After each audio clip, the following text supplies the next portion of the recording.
Happy April Fools. Can't do a video like Jeff Raymond, who once did a whole segment that he was switching over to green, had a planter, had a tractor ordered up. I mean, I could say I was switching over to blue or red, but honestly, I'm okay with that too. So, happy April 1st. And for Andy, go green, go white.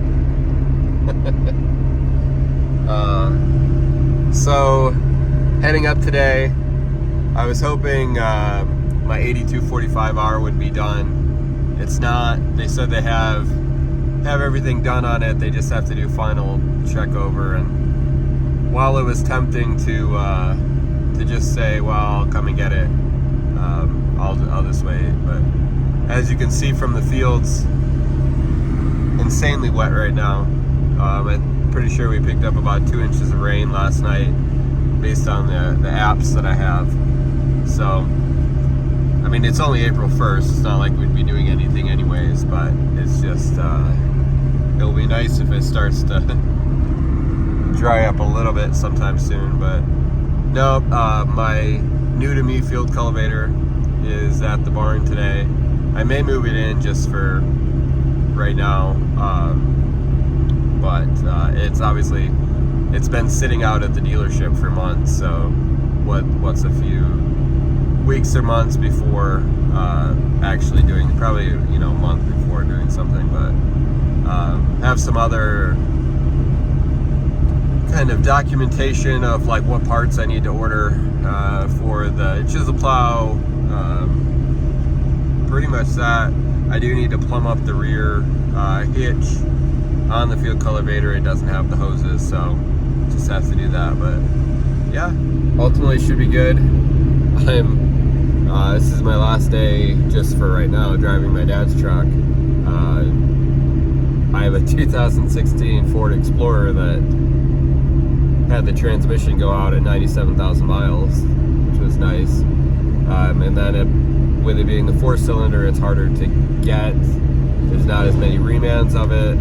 They don't fix them anymore. So yeah, I've been without it for 2 months. Had to show all of the water.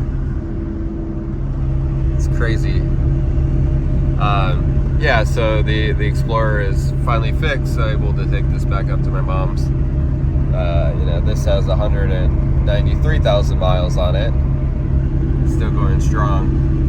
So it's one of those things, but happy to have the other back. As Andy said, it's the purse vehicle, which is fair.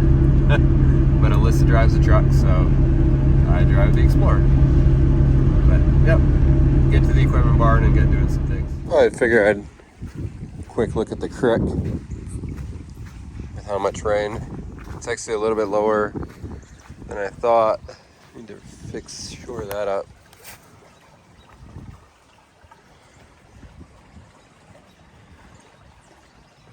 Based on the look, it's been higher. Pretty wet. Tile outlet is way underwater.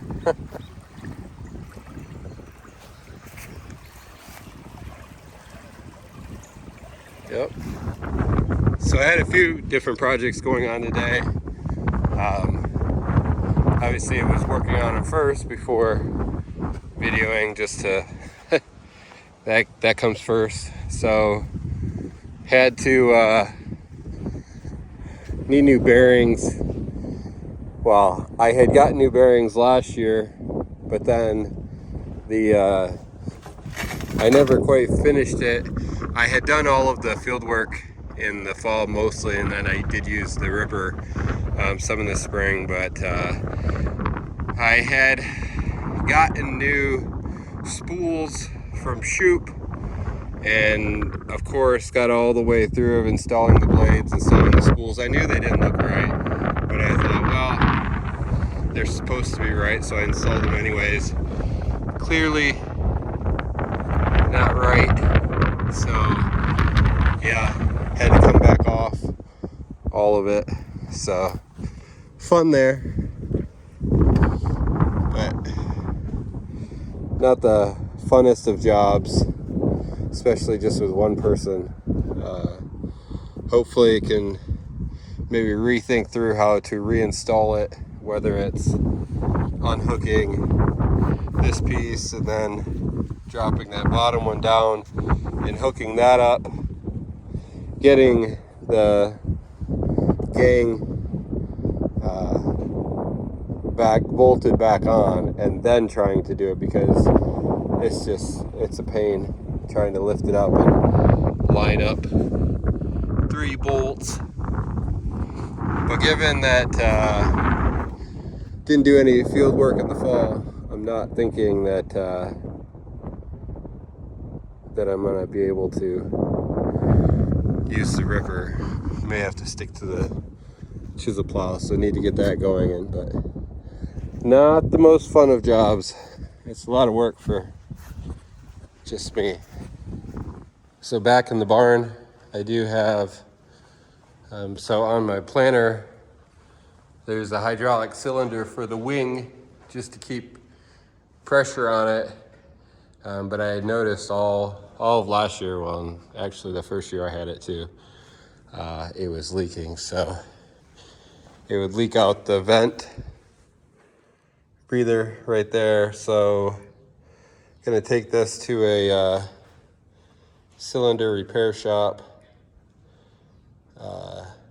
Case IH wants $900 for reman cylinder. The O-ring kit for it is $300, but I know the saying is, or the common thing is, that the actual cylinder is pitted, so just doing new seals won't work.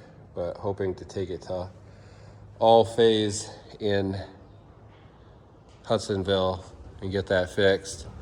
And then aside from that, all of these have to come off.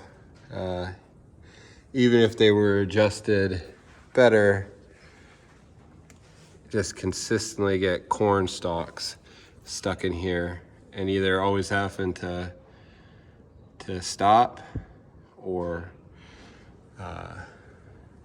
it plugs up and it does a really bad job. So these are coming off. I'm going with the spring-loaded, just straight shooting it in. So that shouldn't be that bad. That's just taking 2 bolts off on 16 rows, rebolting them. So yeah, shouldn't be too bad. But besides that, the planter, nothing different in terms of, had the flow monitor last year just so I could see each row. I don't foresee anything different.